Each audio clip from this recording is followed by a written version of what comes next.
नाज़रीन, ये एडमिरल मंसूर अल हक पाकिस्तान नेवी का सरबराह था। ये 10 नवंबर 1994 से 1 मई 1997 तक नेवल चीफ रहा।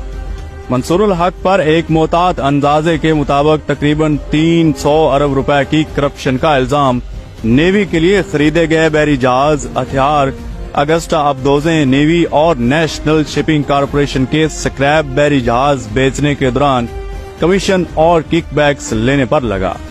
मियां नवाज शरीफ ने 1 मई 1997 को उसे नौकरी से बर्खास्त कर दिया और उसके खिलाफ तहकीकात शुरू करा दी, जबकि मंसूर अल हक 1998 में मुल्क से फरार हो गया और ये अमरीकी रियासत टेक्सास के शहर ऑस्टिन में पनाहगजीन हो गया।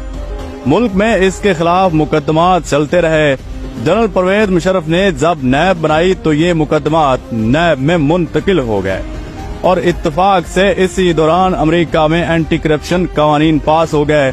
इन कानून के मुताबिक दुनिया के किसी भी मुल्क का कोई सियासतदान, ब्यूरोक्रेट या कोई ताजर करप्शन के बाद फरार होकर अमेरिका आएगा तो उसे ना पनाह मिलेगी और ना ही रिहायशी सहूलतें, बल्कि ये करप्ट शख्स अमेरिका में गिरफ्तार भी होगा और अमेरिकी हुकूमत उसके खिलाफ मुकदमा भी चलाएगी।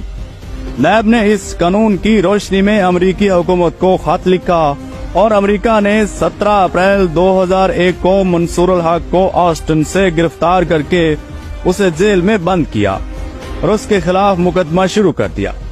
मंसूर अल हक को जेल में आम कैदियों के साथ रखा गया था, जहां उसे कैदियों का लिबास पहनाया गया। कैदियों के लिए मखसूस स्लीपर दिए गए, आम छोटी सी बैरक में रखा गया, आम मुजरमों जैसा खाना दिया गया और उसे हथकड़ी पहनाकर अदालत लाया जाता। ये सलूक नाजों का पला मंसूर अल हक बर्दाश्त न कर सका और उसने अमेरिकी हुकूमत को लिख कर दे दिया कि मुझे पाकिस्तान के हवाले कर दिया जाए, जहां मैं अपने मुल्क में मुकदमात का सामना करूंगा। अमेरिकी जज ने ये दरख्वास्त मंजूर कर ली। यूं मंसूर अल हक को हथकड़ी लगाकर जहाज में सवार कर दिया गया। नीज सफर के दौरान उसके हाथ भी सीट से बंधे हुए थे, मगर जो ही ये जहाज पाकिस्तानी हदूद में दाखिल हुआ तो न सिर्फ मंसूर अल हक के हाथ भी खोल दिए गए, बल्कि उसे VIP लाउंज के जरिए एयरपोर्ट से बाहर लाया गया और नेवी की शानदार गाड़ी में बिठाया गया। पुलिस, FIA और नैब के अफसरों ने उसे सैल्यूट भी किया। फिर ये सिहाला लाया गया, जहां सिहाला के रेस्ट हाउस को सब जेल करार दिया गया और मंसूर अल हक को इस जेल में कैद कर दिया गया। मंसूर अल हक की जेल में न सिर्फ AC की सहूलत भी थी, बल्कि उसे खानसामा भी दिया गया। बेगम साहिबा और दूसरे अहले खाना को मुलाकात की इजाजत भी थी और मंसूर अल हक लॉन में चहल कदमी भी कर सकता था। नैब और FIA के दफ्तर नहीं जाता था, बल्कि तफ्तीशी टीमें उससे तफ्तीश भी उसके बेडरूम में ही करने आती थी। मगर ये भी ऑन रिकॉर्ड है कि तफ्तीश करने वाली टीमें आपके लिए ताज़ा फल और जूस लेकर आती थी।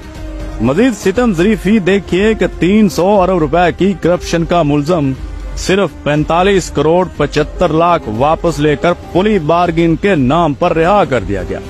2012 में उसका जब्त शुदा घर और मर्सिडीज गाड़ी की मालियत 10 लाख साबित करते हुए एक लेफ्टिनेंट कर्नल के जुम्बश कलम मुबारक से वापस हदिया तबरीक के तौर पर उसे पेश कर दी गई।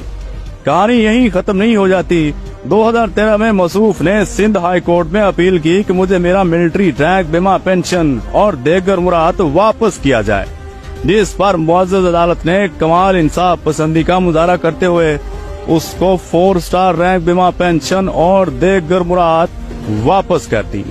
ये हैं मेरे वतन के बहादुर सपूत, जर्नैल जिनके सीने तमगात से सजे हुए हैं और बाकी सब गद्दार, राक एजेंट, काफर और वाजिबुल कत्ल, क्योंकि वो उन पर सवाल उठाते हैं।